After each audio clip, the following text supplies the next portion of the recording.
Janelle, hi. Yeah, I like the magazine too. We'll talk about it. But wait, did you say vomit? It looks like looking, oh, like idea vomit.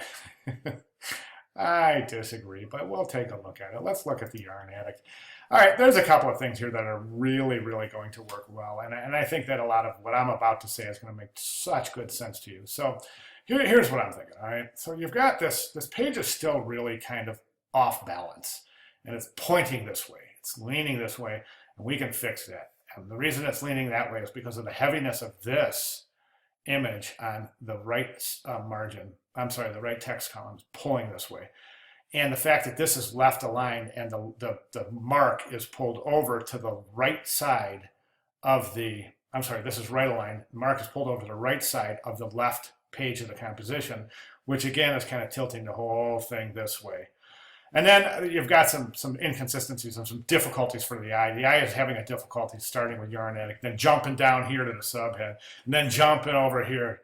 So you're making your reader jump around too much. Let me tell you how to fix it.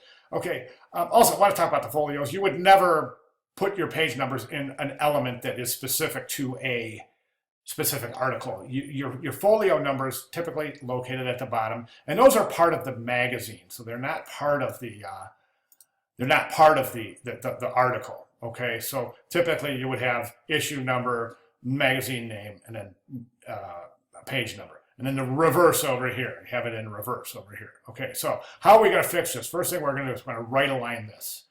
Pull it over to about, you don't have to center it, but just try to think about placement. Right align that. Pull that over to more towards center. Move it down and reduce the size.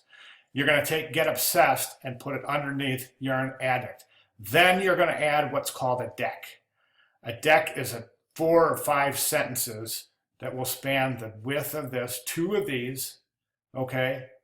However you place it, make sure it's consistent to your grid. This is a 3-column grid, 1, 2, 3.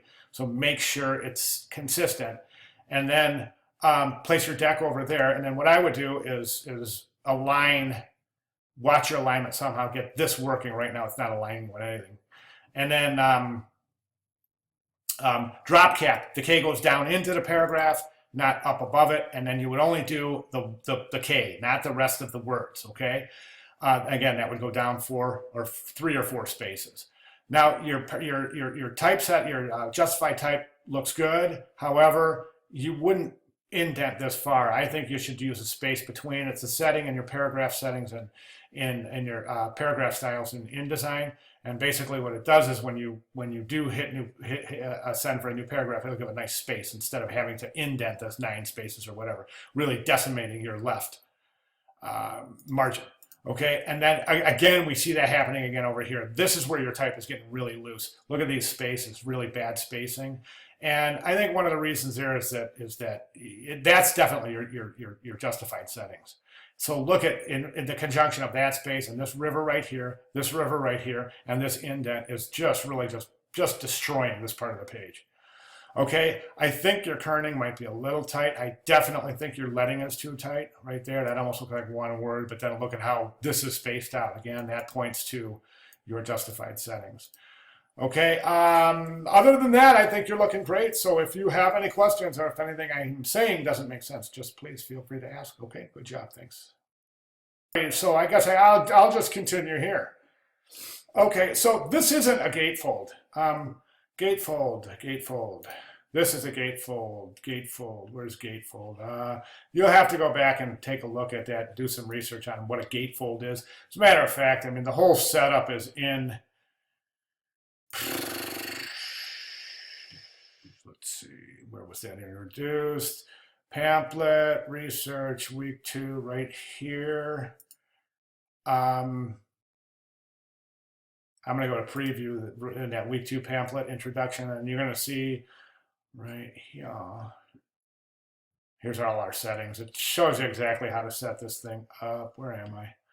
I'm not fine. I'm gonna pause this for 1 second. Hang on. Sorry for all these interruptions. Anyways, so that's a gatefold, and that's what the pamphlet needs to be. It needs to be a gatefold. I think I have a gal. I guess not. Anyways, so if you just Google gatefold pamphlet, you'll see what it is. So And then also, if you look at back to activities, and if we go to week 3, we can see that you can't use full color. This is a 2-color week 3 pamphlet mock-up. I think this is it. No, this isn't going to be it. Okay, here's your 2-color.